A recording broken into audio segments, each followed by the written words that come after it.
সূরা মুনাফিকুন। বিসমিল্লাহির রহমানির রহিম। রহমান রহিম আল্লাহ তাআলার নামে।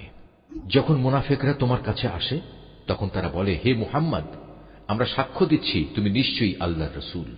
হ্যাঁ, অবশ্যই আল্লাহ তাআলা জানেন তুমি অবশ্যই তার রাসূল। কিন্তু আল্লাহ তাআলা সাক্ষ্য দিচ্ছেন মুনাফিকরা হচ্ছে মিথ্যাবাদী।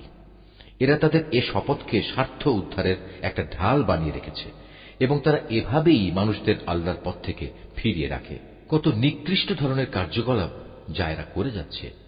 এটা এ কারণেই এরা ঈমান আনার পর কুফরি অবলম্বন করেছে, ফলে ওদের মনের উপর সিল মেরে দেয়া হয়েছে। ওরা আসলে কিছুই বুঝতে পারছে না। তুমি যখন তাদের দিকে তাকাবে তখন তাদের বাইরের দেহাবয়ব তোমাকে খুশি করে দেবে।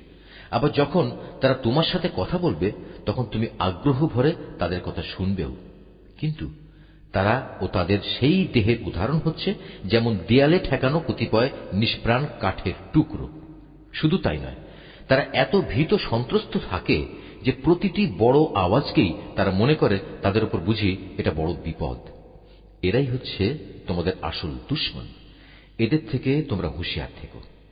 আল্লাহর মার তো তাদের জন্যেই কোথায় কোথায় এদিক সেদিক এরা বিভ্রান্ত হয়ে ঘুরছে। এদের যখন বলা হয় তোমরা আসো আল্লাহর রসুলের কাছে, তাহলে আল্লাহর রসুল তোমাদের জন্য আল্লাহর কাছে ক্ষমা প্রার্থনা করবেন। তখন এরা অবজ্ঞা ভরে মাথা ঘুরিয়ে নেয় এবং তুমি এও দেখতে পাবে তারা অহংকারের সাথে তোমাকে এড়িয়ে চলে। আসলে তুমি এদের জন্য ক্ষমা প্রার্থনা করো কিংবা না করো, এ দুটোই তাদের জন্য সমান। কারণ আল্লাহ তাআলা কখনোই তাদের ক্ষমা করবেন না। আল্লাহ তাআলা কখনো কোন নাফরমান জাতিকে হেদায়েত দান করেন না।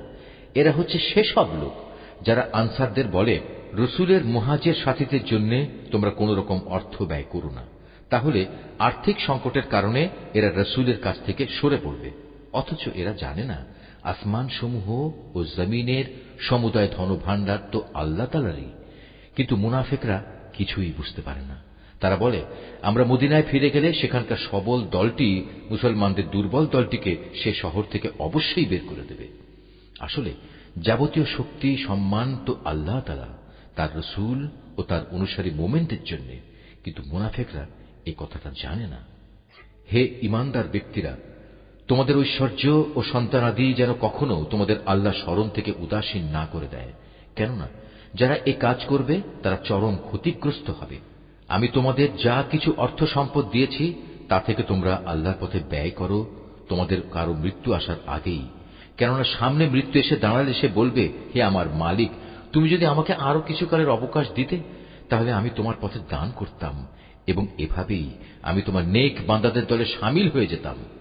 কিন্তু কারো আল্লাহর নির্ধারিত সময় যখন এসে যাবে তখন আল্লাহ তাআলা আর তাকে এক মুহূর্ত অবকাশ দেবেন না। তোমরা দুনিয়ার জীবনে যা কিছু করছো আল্লাহ তাআলা সে সম্পর্কে পুরোপুরি অবহিত রয়েছেন।